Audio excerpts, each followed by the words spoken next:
Alrighty, everybody, welcome to another episode of GameCorp. This is the one and only gaming podcast that you will ever need. I am your host once again. My name is Matt Hedrick, and here with me, always happy to be here, probably not, is Chad Porto. How are you, sir? I want to go to bed.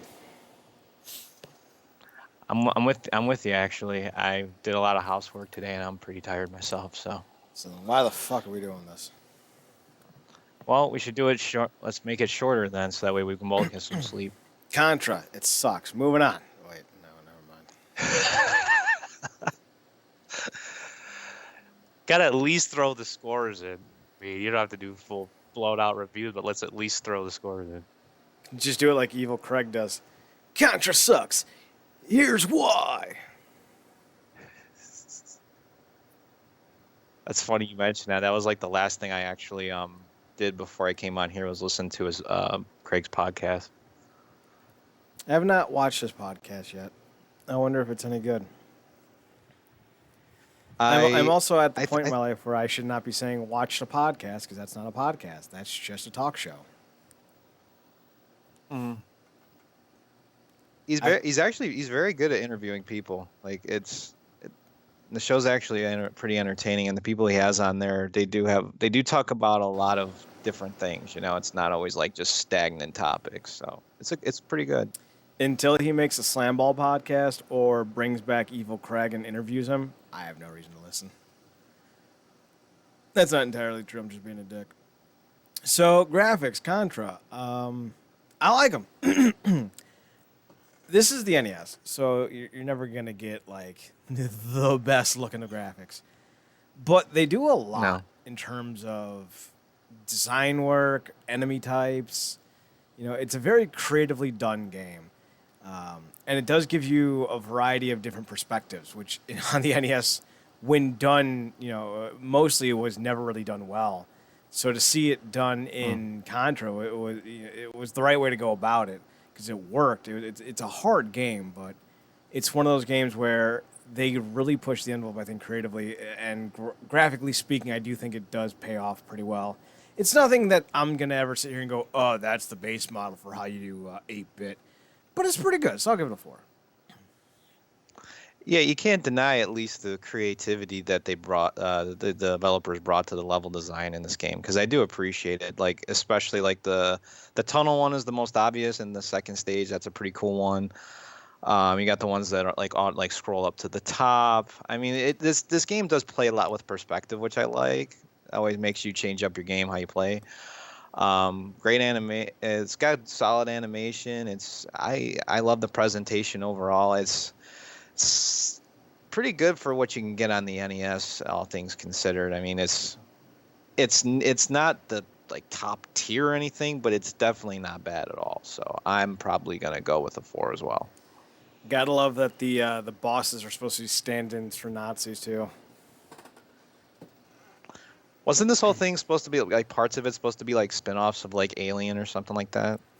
Yeah, like in terms of the designs and stuff. Probably. It's all sorts of the big dumb. So what are you giving it a 4? Yeah. Sound. I don't think anything musically speaking stands out to me. It's not anything bad, but if you were to play the Contra theme, I wouldn't be able to tell you if it was the Contra theme. It just doesn't have that iconicness, but it does have a general tone musically that does kind of vibe with the game. And as far as sound effects go, nothing about it is truly terrible, and nothing about it is truly great. So I'll give it a 3. Yeah, it's really not bad. There's nothing. I don't even think this game like actually has an iconic tune, not unless you count the title screen, which is like what 4 beats. So it's like that doesn't even. I don't even really count that as anything, but no, it's all right for what it is. Sets its tone properly for what you're playing. But yeah, this is a game where there's no, and I wish there was more games that actually did it, like had a definitive standout like song to define the franchise, because Castlevania's got one. There's a number of different ones that have them, but with something that actually is a solid game, all things considered, you'd probably want a better soundtrack. But honestly, it's just average at the end of the day. So 3. I think that's part of the reason why the game never really found the same heights as its brothers, if you will. That iconic theme can be a total game changer. Because think about it, Mario is just a platformer. Why did Mario become Mario while so many other platformers that were just as good as Mario failed? You know, it's the little things. Contra's known for its hardcore game. It is a toughie.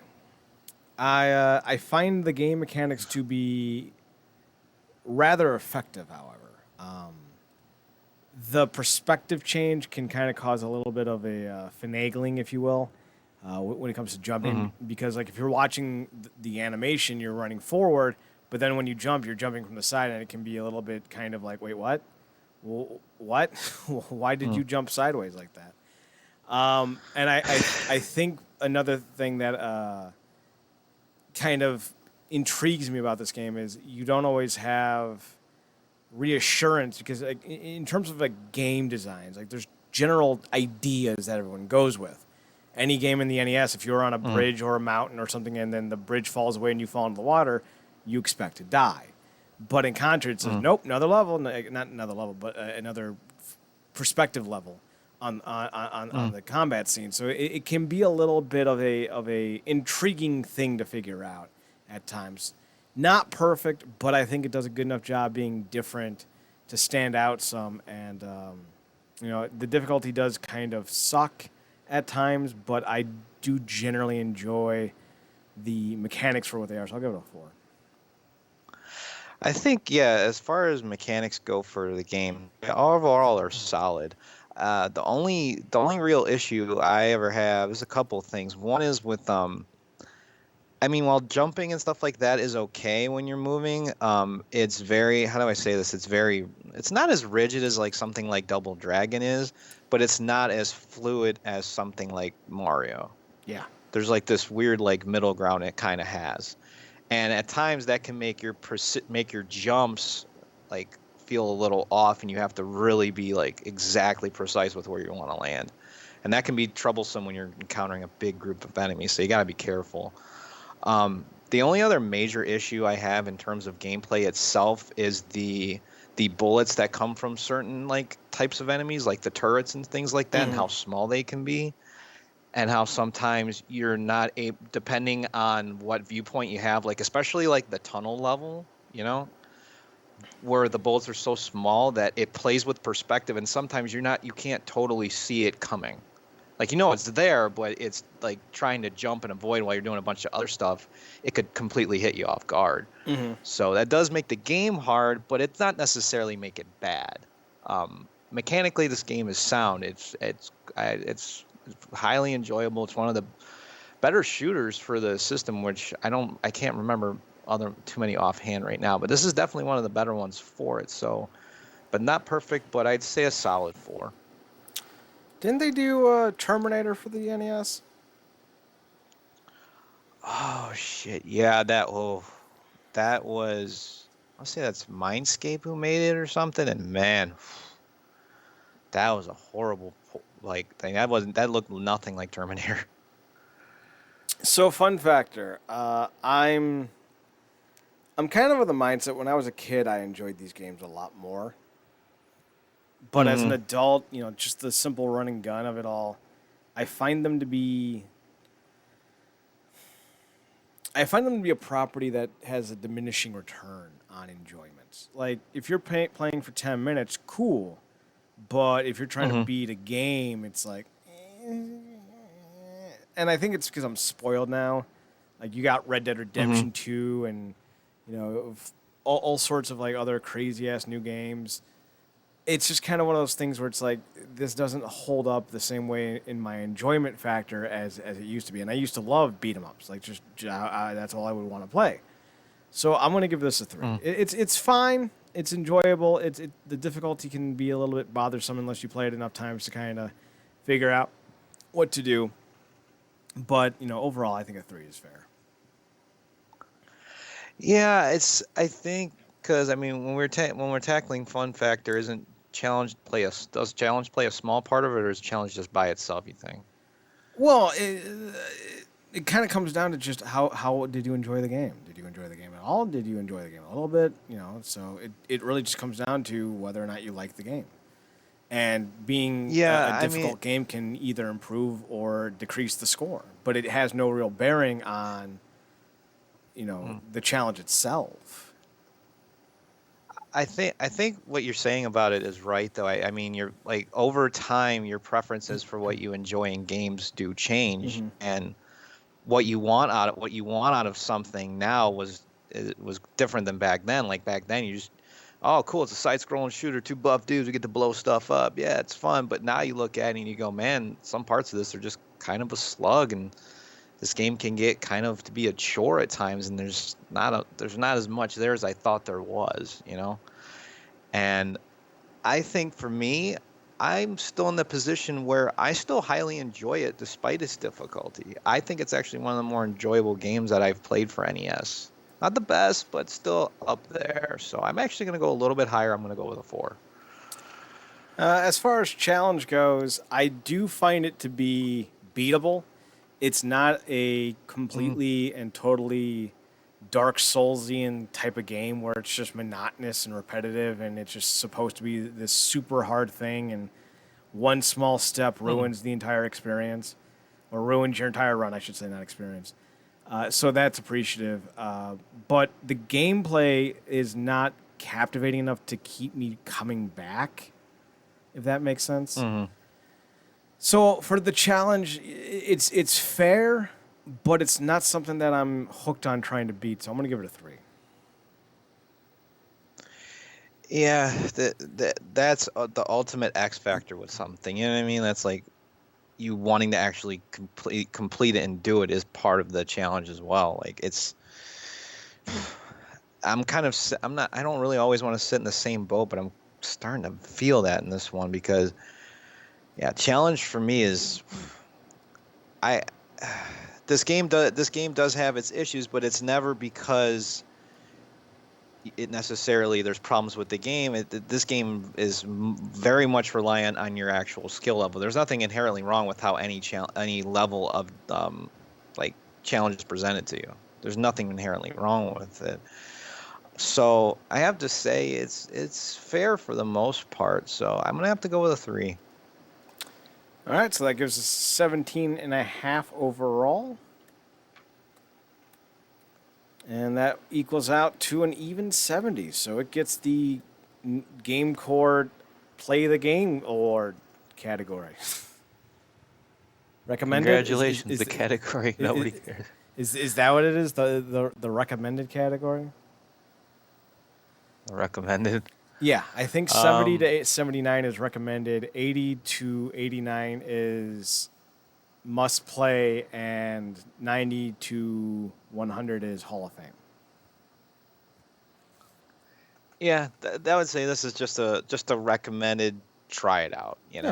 It's not for everybody. And I think 60 to 69 is good effort. Maybe you'll enjoy it. But then anything under that is dog garbage. Which I've gone under that moniker a lot of times, especially this year. Yeah, you picked some real choices. Games. A couple of good ones, but mostly bad. So let's move on. Useless news time. Here's the intro.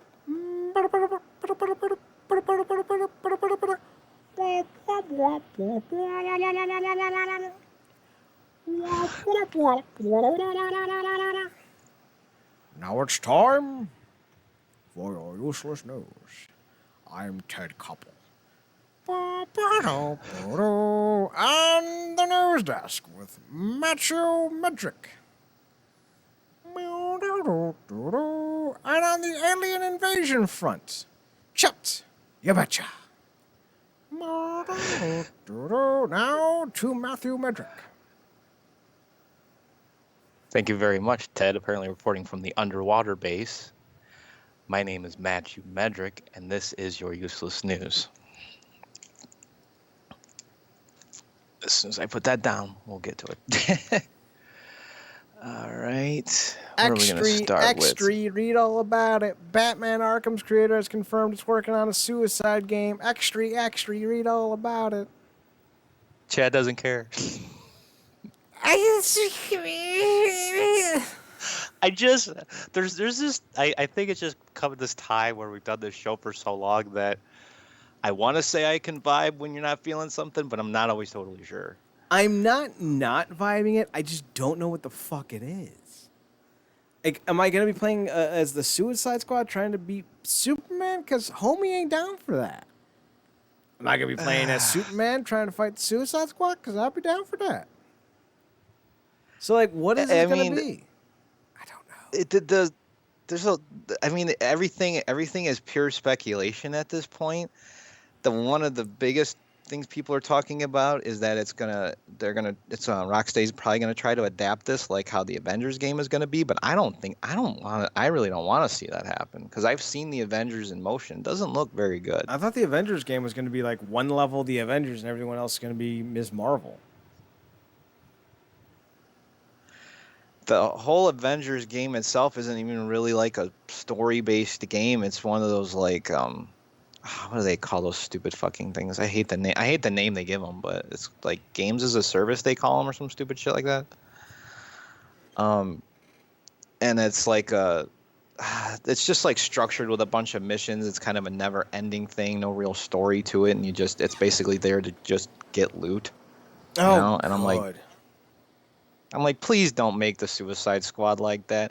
Avengers, I guess I wouldn't even really want it there, but like if you're especially with Rocksteady, man, you gave us the Arkham games. Please, for the love of God, just give a story-based like Justice League versus Superman to some degree game or something.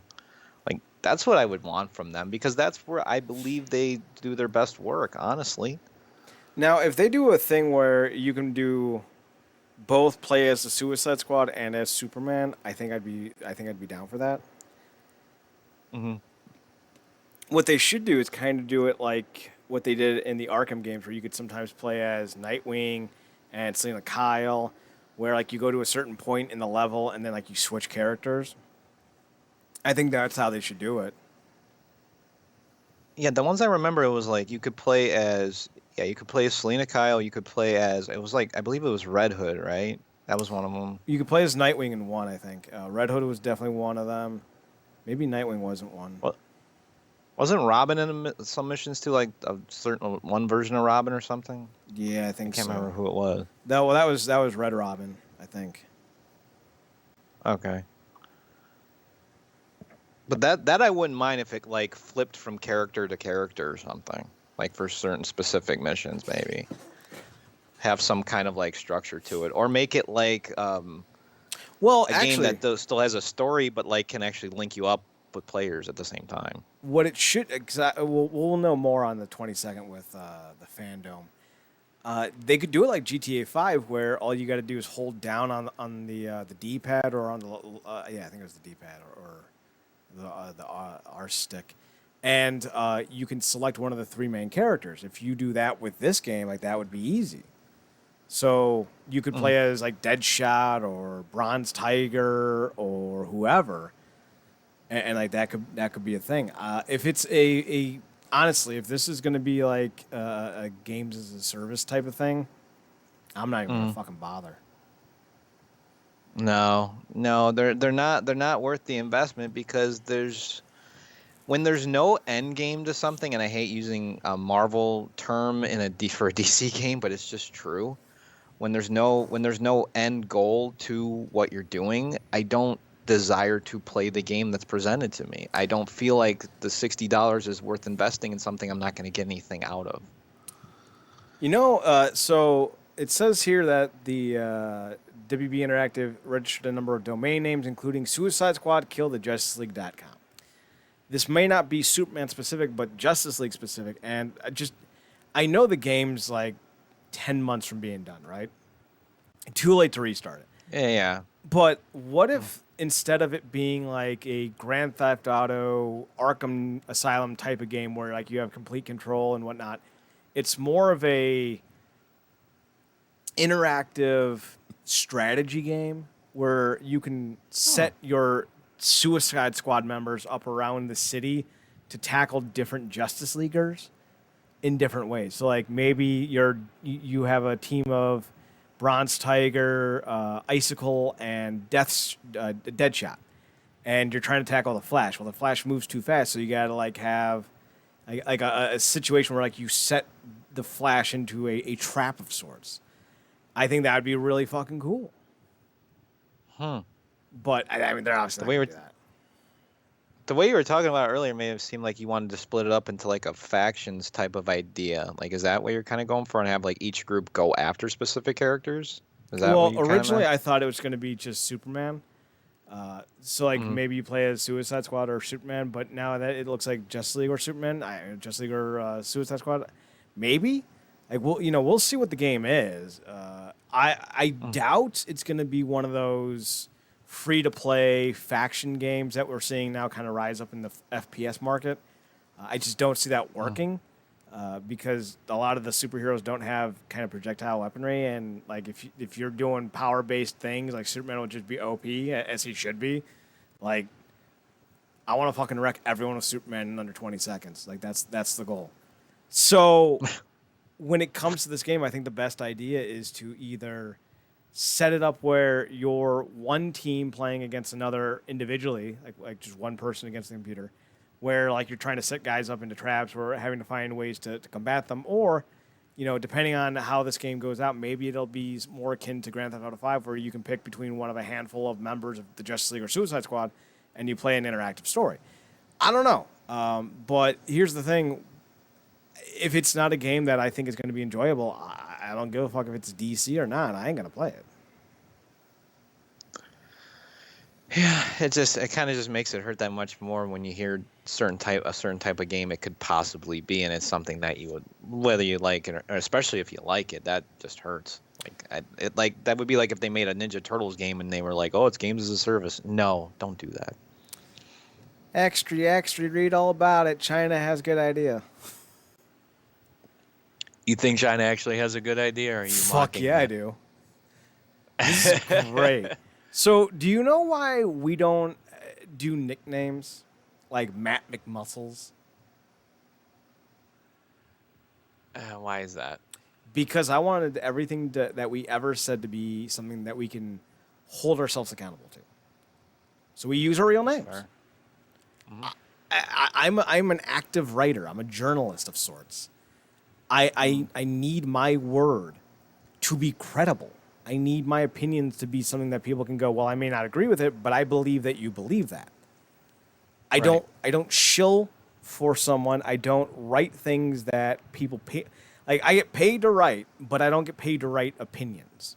I get paid to write my opinions. Sometimes those are going to be opinions you agree with. Sometimes they're going to be opinions you don't agree with. But 100% of the time, those are my opinions on how I feel on something in the moment. Mm-hmm. And I feel like part of the issue with social media and the internet is we've allowed the idea of anonymity to run wild. It is not something that we should ever truly allow. You know, it's one thing to, you know, protect freedom of speech, but what kind of the idea of freedom of speech is that you're held accountable though for what you say, and that just doesn't exist on the internet.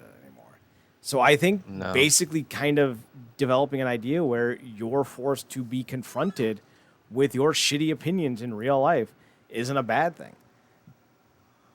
Now that was actually like what I was actually going to ask you when you brought up anonymity. That was actually the thing I was going to say is like and I guess anonymity doesn't matter to you because you're just laying it all out on the table then, right? Yeah.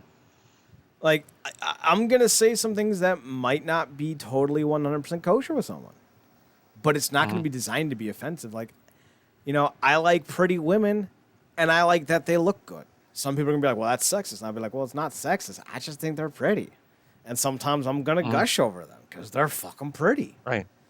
But some people are like, God forbid you have an opinion, right? But some people are going to be like, well, you know, you're sexualizing and da-da-da-da-da. Well, that's your opinion, bro, and you're allowed to have it.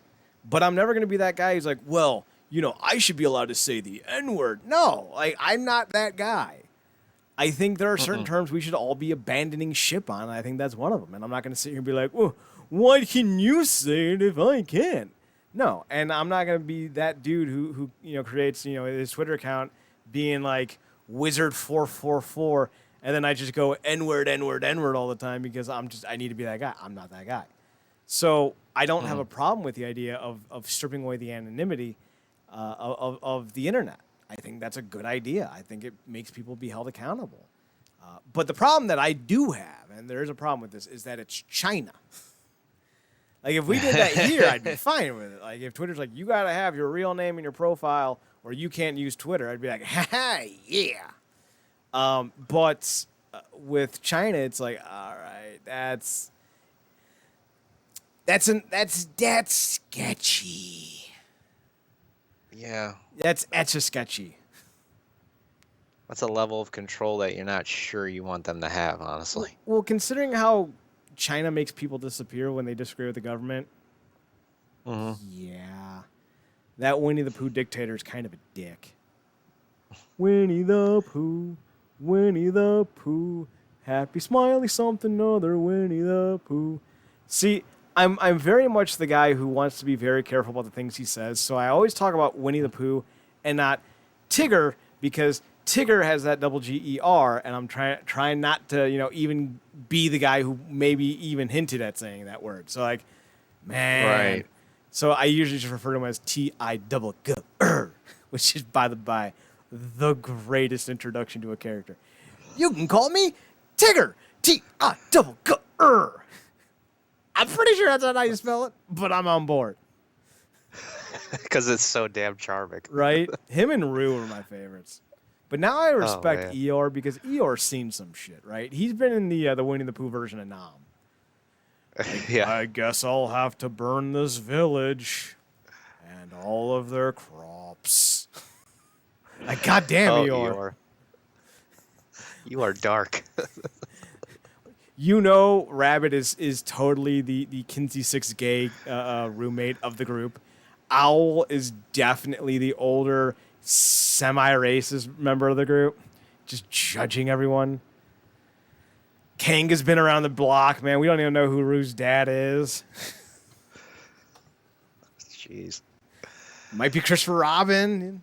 I don't know. Man, Winnie the Pooh's got some dark stuff. Dude, and still this day, Heffalumps and Woozles scare the fuck out of me. And you want to know the best part? I was like 15 when I realized that they were just saying elephants and weasels incorrectly.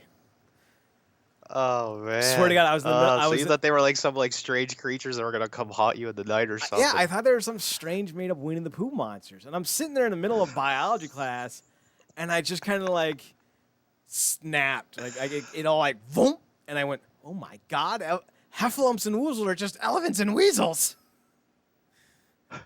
Mind is blown. Yeah, man. Took me a lot longer to realize what was up with Winnie the Pooh than I wanted to admit. And that dude's got diabetes. Like, that dude eats way too much honey.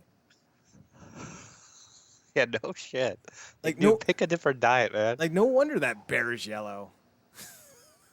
That dude's jaundiced as fuck. His kidneys are done. His liver's shot the fuck. They call me Mellow Yellow. Oh, man. You brought Winnie the Pooh and Scrubs together. I love it. Yup. That's what I do. Oh, man.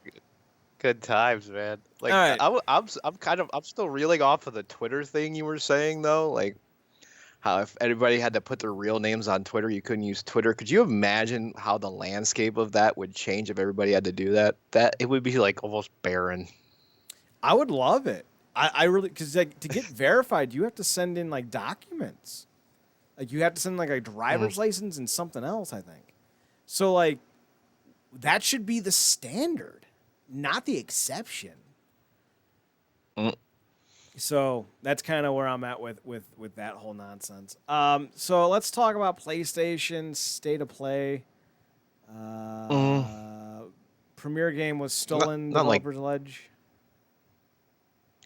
Yeah, they there was this whole deal about there was a trailer that was shown for a game called, I believe it was Aeon Must Die. I'm hoping I get that name. I'm getting that name right. Yeah, that's right. And the developers It was the development studio. Now, if I want to get this right, it's not the specific developers at the studio; it's the people running the studio that still released the trailer, even though everybody who actually worked on the game individually actually quit working on it.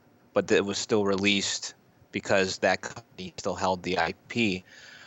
But the truth is that this game is kind of in limbo in the air, and it's not even really sure if it's going to actually get made or not. So this trailer is just kind of like, why is it here if it's not doing anything? So wait, there's like a whole straight. IP issue going on with it too. The people who run the production studio, the development studio, right? They own the IP, right? But the people who were making the game left the project, right? Well, sorry, people who left the game. You don't have any rights to the game, especially if you signed a creative control contract that basically states if you make something for that grouping, that production studio, they own it.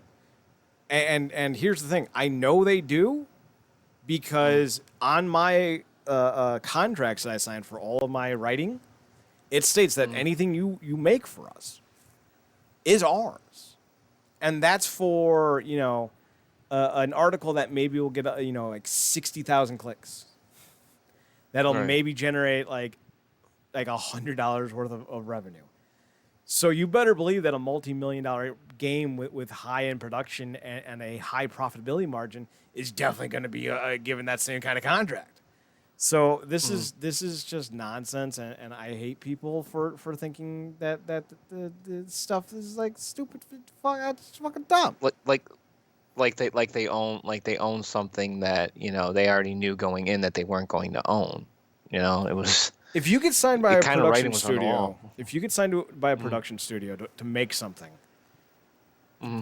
that's it. That's the end of the bargain. That's the end of the discussion. Like if you make it on your own, release it on your own, and you own it, and then someone's like, "We're gonna put it out there for you," and you're like, "No, we made it without you. Like, what are you doing?" All right, but that's not what happened. You made it in-house for a studio. Yeah, just because they decide to shift it and you guys leave and they can still hold that IP and just transfer it to somebody else. It happens all the time with games. So I don't know why this comes as some shocker to them. So it says here, people who have worked on every shot of this are no longer with the company holding IP rights. Some were not even paid for their work. The trailer has a pending conflict of IP. The real IP for the game was stolen from the creators via foul play. You're going to need to go into some details there, buddy boy, because I don't take what you say to heart. Statement links to a Dropbox folder with a cache of testimonials, allegations, and other documents made by 8 workers who left Estonia-based Limestone Games in June. Chief among them is a statement from Alexei, never mind, the former chief creative officer who helped found the studio in 2016.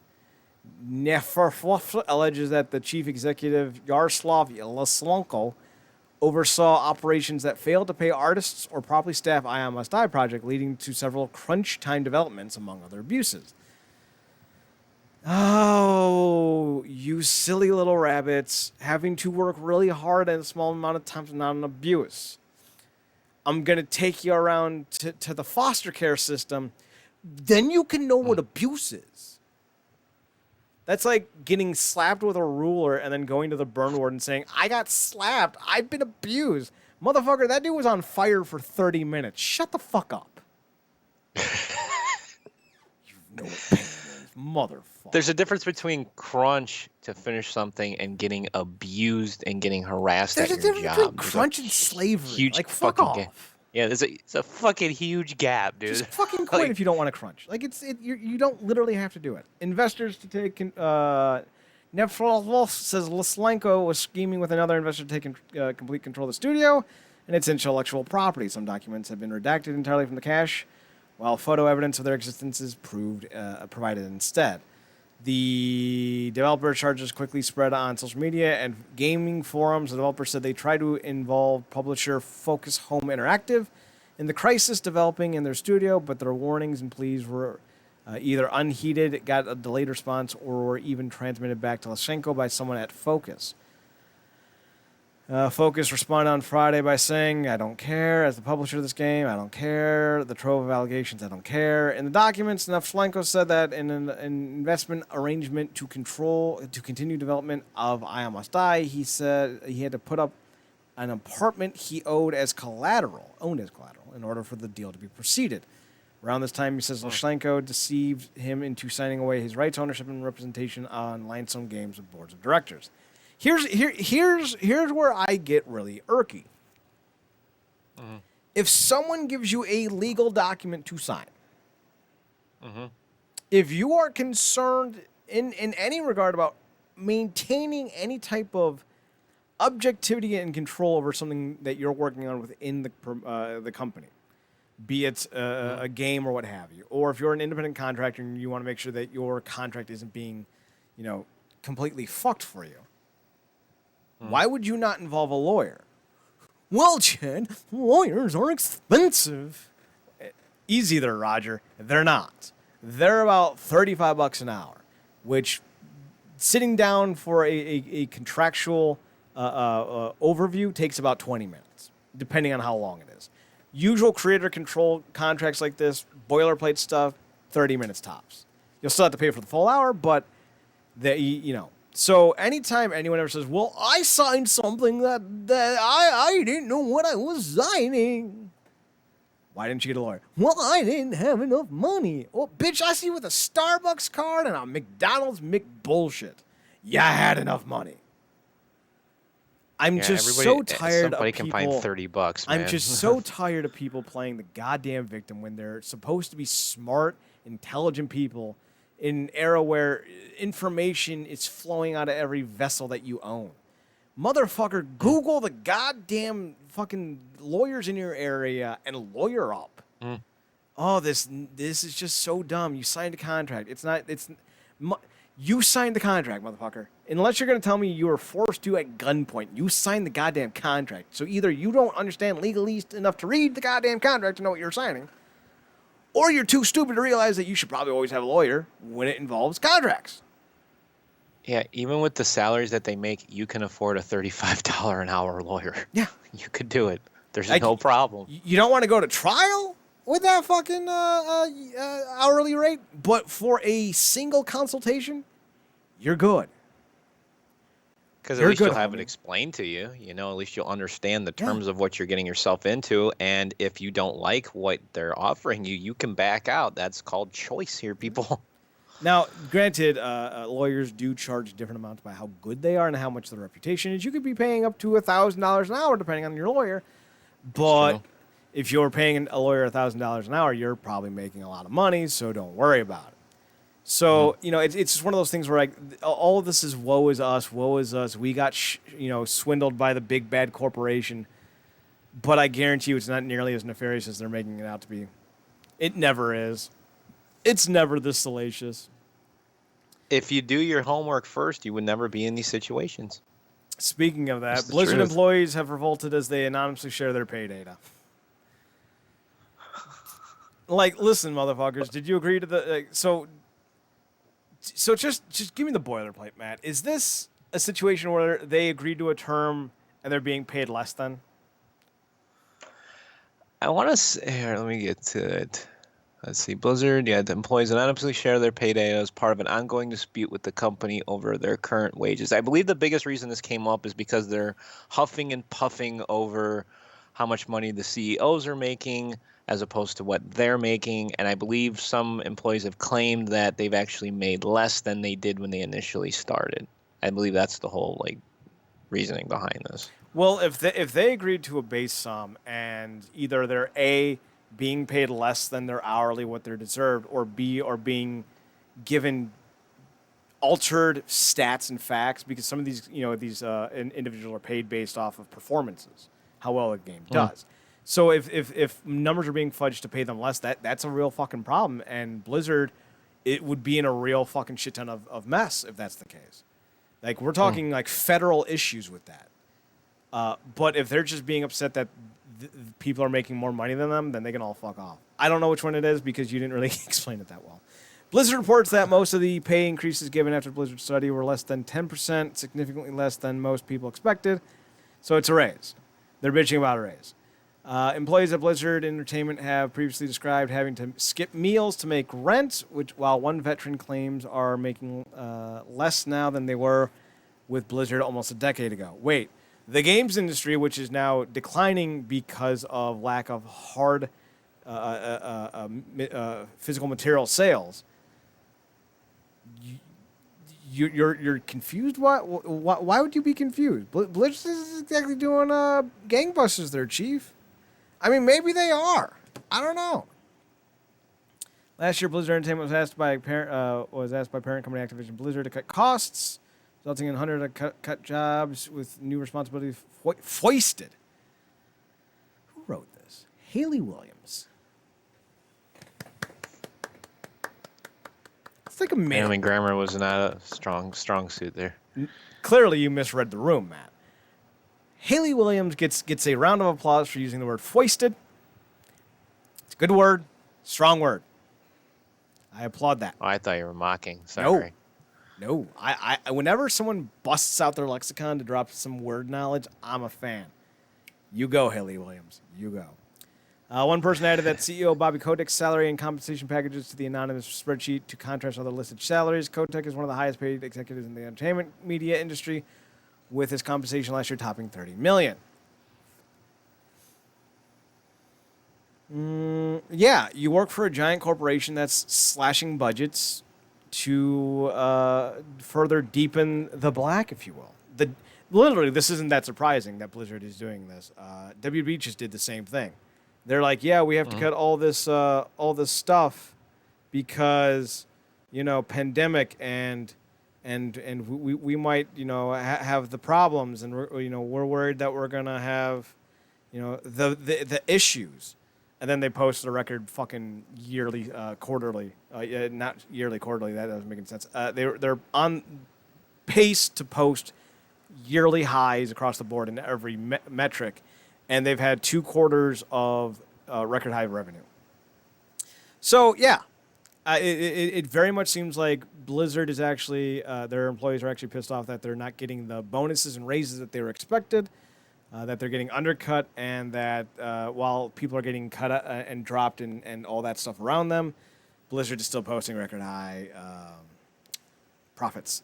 But part of the problem is that the only reason they're posting record high profits is because of some of the layoffs and such. So, not saying that, that's a good thing, but it's also a strong sign that Blizzard isn't as well off internally as they think. Mm.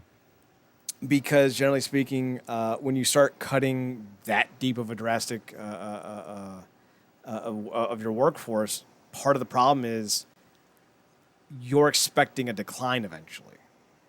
Mm-hmm. You're trying to kind of like prepare for the worst in a sense. Essentially, that's usually what it is. With Blizzard, they haven't really been making a lot of waves. I don't really know. Are they like making Hearthstone? Is that their thing right now?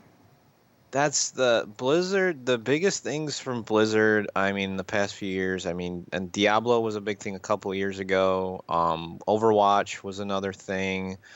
Let's see I would say Hearthstone's got to be one of the bigger ones that's out there right now.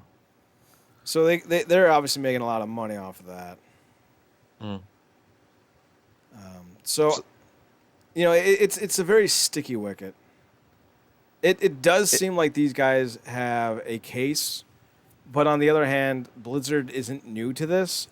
If you go to work for Blizzard, that's kind of on you, homie, because you knew who they were. It's like showing up, to a Klan rally and going, "Wait, you guys are racist? Like, did you not know that?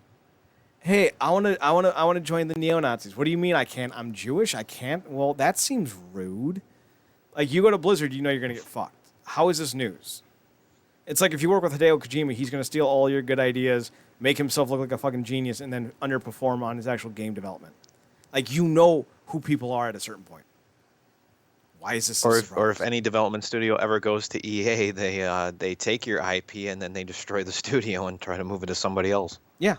Like there was a huge kind of thing going around, like when when all these protests started up, everyone was constantly saying, when someone shows you who they are, believe it.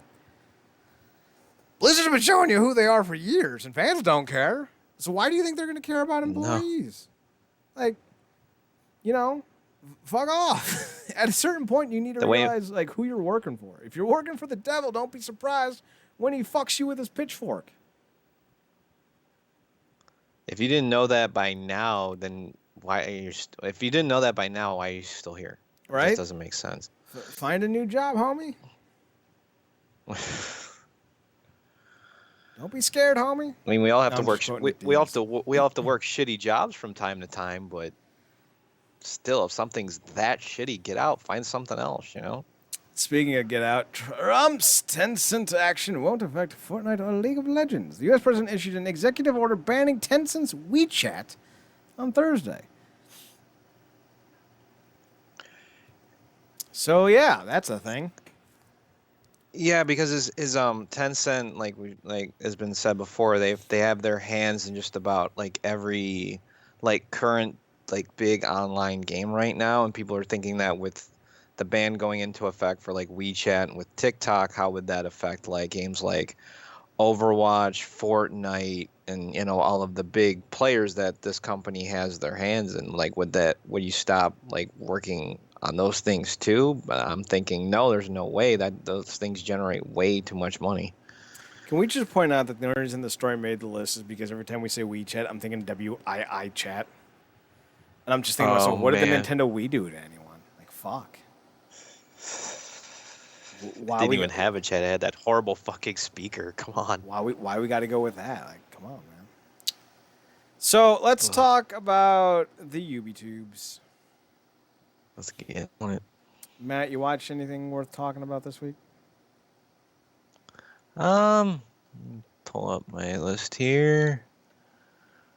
I already told you I was listening to the Craig Skitz's podcast. I do find those actually highly enjoyable.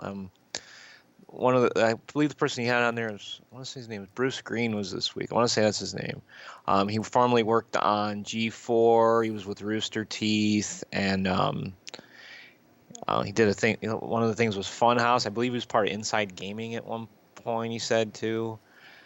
They had a pretty interesting discussion, kind of how like the gaming community has changed, like from when they were starting out doing it until now. And Craig says the best thing ever, and I love it. He's like sometimes I don't even really want to be in this because the community is just toxic. Yeah. I thought that was great. I'm like, dude, you're spot on, man. That's I don't blame you for that at all. So yeah, definitely a good one to listen to. Let's see what else.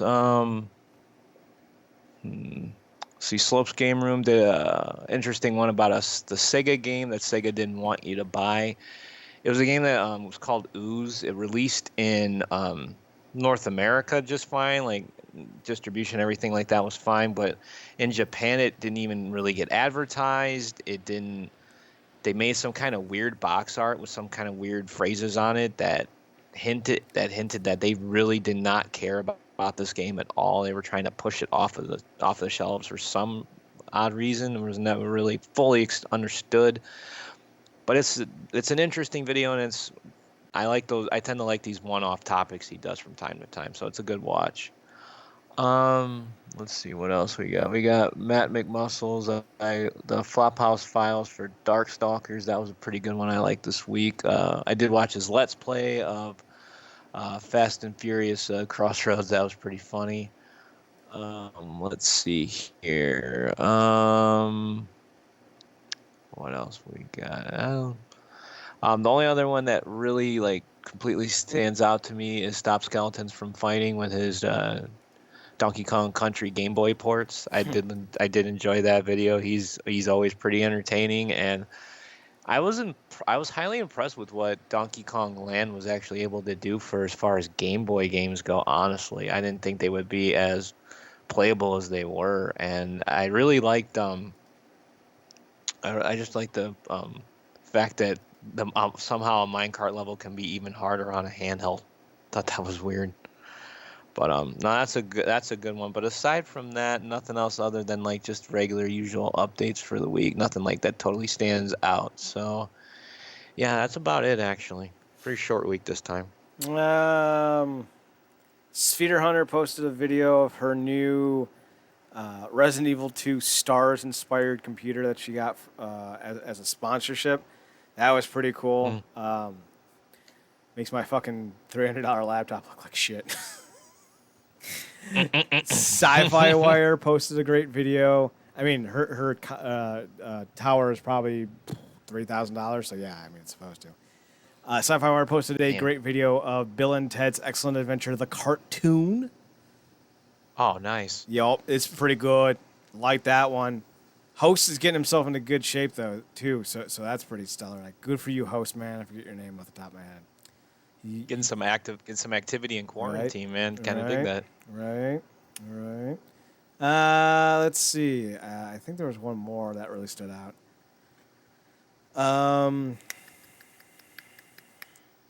The XFL got bought by Rock. I was going to say Rock the Dwayne Johnson. That's not right. Dwayne the Rock Johnson. That'll be interesting. Screen Junkies posted their honest trailers of Starship Troopers. Fucking love that movie. That movie's great. Oh man. Yup. The Punk Rock NBA posted Conservatives in Punk. It's pretty good. I would check it out. Let's see. I think that's about it. More Squirrels and Robots. Always Squirrels and Robots. Squirrels and Robots is always a must-have. But that's about it. None of my. I forgot I actually watched Amanda the Jedi with Midnight Sun. That was a good one too. I forgot about that. Sorry. I haven't watched that yet. I'm going to. But yeah, that's about it. None of my spooky ookies really hit me with any good ones this week. So. Yep, that's just how it is. So, Matt. Anything else? Sir. No, that's pretty much it. I mean, we can just do our wrap up then, I guess. RealNerdCorp.com, RealNerdCorp.com. We're on Twitter at NerdCorp. We're on Instagram at RealNerdCorp. Matt, what are your personals? You can find me on Twitch at MNerdCorp, on Twitter at the same handle. I'm Chad NerdCorp on Twitter, ChadNerdCorp, and on Instagram, Chad's Photo Hut, ChadSPHOTOHUT. Be sure to tune in next Saturday as we talk more games. I think maybe next Saturday. We'll find out. Just stay tuned to the Twitter and the website to stay up to date with news and stuff. So, yeah. Why don't you say goodnight, Matt? Thank you, everybody, for listening. I'm working to get some articles done here. I'm sorry I've been slacking on that, and we will see you next time for a game that hopefully that won't suck.